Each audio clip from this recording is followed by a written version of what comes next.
Welcome to The Explainer. Today, we're digging into the core ideas from the book The Power of And by Jeff Thomas. We're going to explore a totally different posture for leadership, one that leans right into complexity instead of running away from it.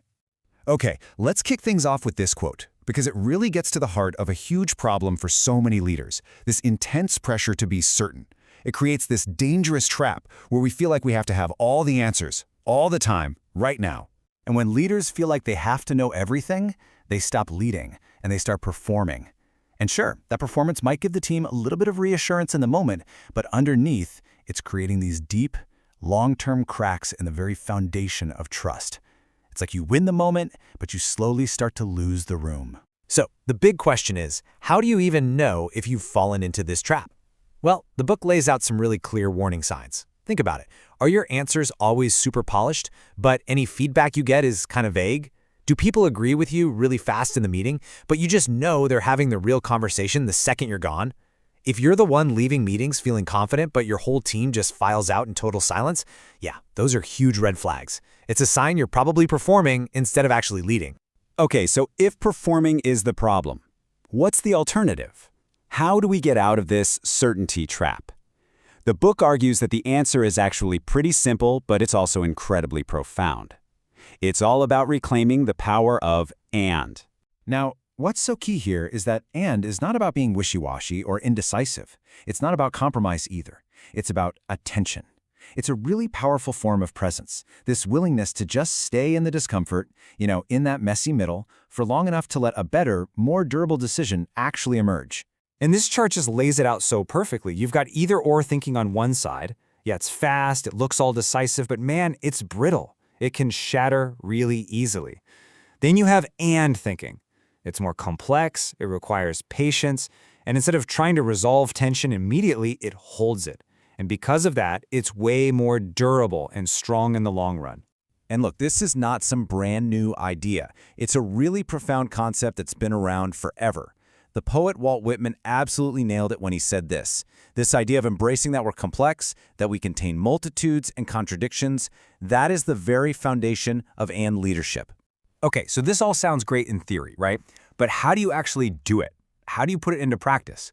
Well, the book gives us a fantastic, super practical tool for this. It's called layered leadership. So the idea is that leadership is happening on 4 different layers at all times. You've got the big picture strategic layer. Then there's the tactical, the nitty-gritty of systems and processes. You have the relational layer, all about trust and communication. And finally, the personal layer, your own emotions, your energy.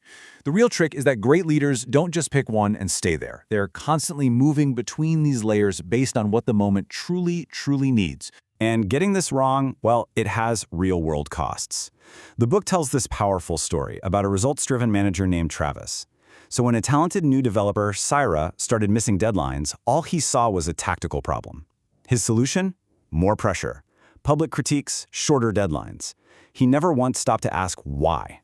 He was so stuck in that tactical layer that he completely missed what was happening in the personal layer.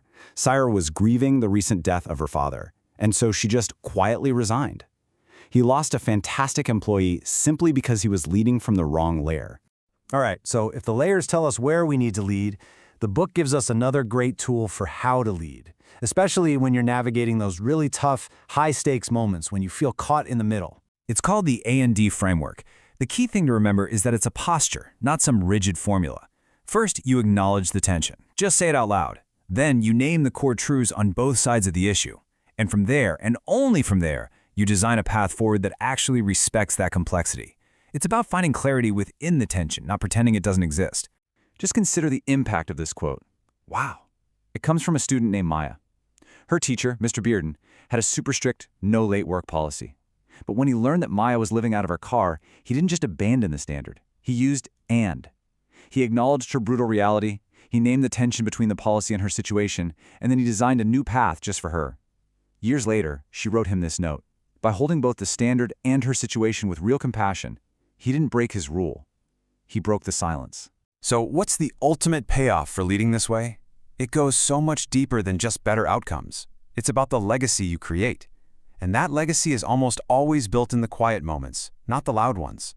Let's look at the story of Coach Smith.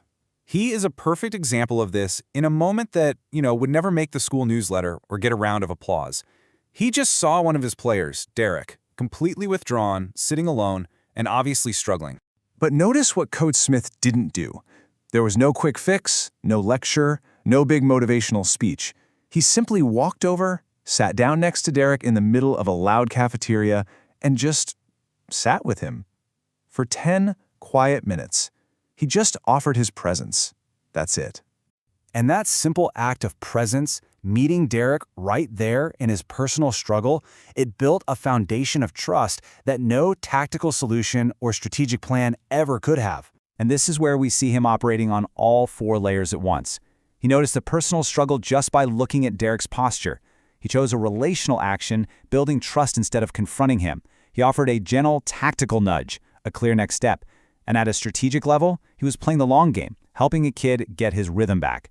All of that happened in one quiet moment on a bench. And this right here, this is the payoff. Years after he graduated, Derek wrote a letter to Coach Smith. The true legacy wasn't in the championships or the stats. It was in those quiet, layered moments of presence that actually shaped a life. And that leaves us with a final question to take with you. Think about your own work, your own life. What's that one crucial tension you've been avoiding because it just feels too complex or too messy? Where, in your world, is the power of "and" waiting for you to step in and lead?